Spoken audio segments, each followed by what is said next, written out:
نحمده ونصلي على رسوله الكريم اما بعد فاعوذ باللہ من الشیطان الرجیم بسم اللہ الرحمن الرحیم۔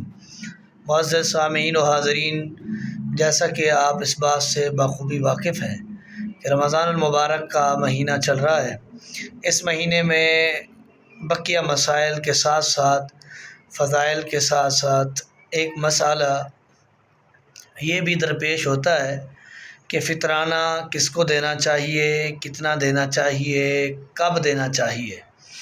یہ ایک ہی سوال کے 3-4 مختلف اشکال ہیں، مختلف شکلیں ہیں، مختلف ٹائپس میں ان کو کیٹاگرائز کیا گیا ہے۔ تو جہاں تک میری معلومات ہے یا میرا علم مجھے لے کر جاتا ہے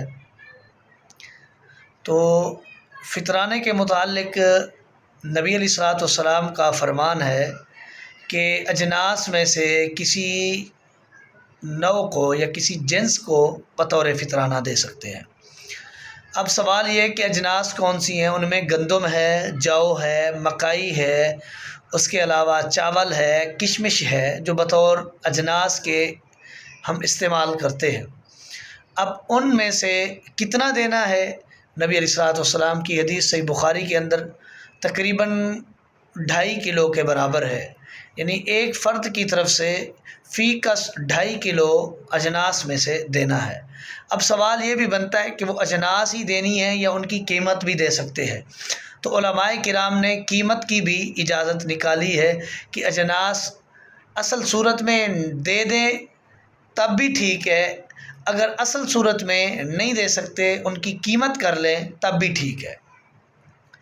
جہاں جو چیز زیادہ استعمال ہوتی ہے تو پاکستان میں عموماً گندم استعمال ہوتی ہے، تو گندم کو دیکھا جائے تو نیا ریٹ تو پاکستان کا ابھی آیا نہیں پروونشل لیول پر، جو اولڈ ریٹ ہے اس کا وہ تقریباً 4,4200 ہے۔ تو اگر 4200 کو دیکھا جائے تو تقریباً 2.5 کلو کا 350 روپے بنتا ہے فی کس کے حساب سے، تو 350 روپے فی کس کے حساب سے دینا ہے۔ اب دینا کس کو ہے؟ مسکین کو دینا ہے، غریب کو دینا ہے، لاچار کو دینا ہے، معذور کو دینا ہے، بیوہ عورت کو دینا ہے، یتیم بچوں کو دینا ہے۔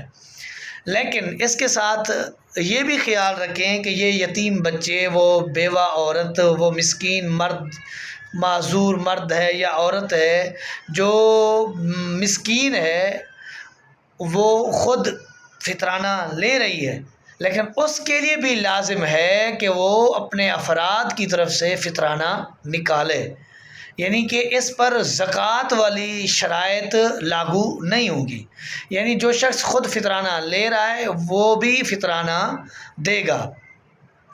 اور ایک اور سوال جو ہے کہ کب دینا ہے؟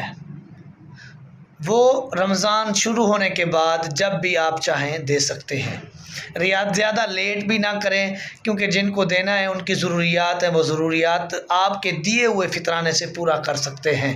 اگر آپ ہی ان کو لیٹ دیں گے، دیر سے دیں گے تو ان کی ضروریات، ان کے بچے ہیں، ان کے اہل و عیال ہیں، ان کی جائز ضروریات ہیں، انہوں نے مسلمانوں کے ساتھ عید کی خوشیوں میں شامل ہونا ہے، تو اپنی ضروریات اور لوازمات کو پورا کرنے کے لیے آپ کے فطرانے کے منتظر رہتے ہیں، لہذا جلدی دے دیں تاکہ وہ اپنی ضروریات کو پورا کر سکیں۔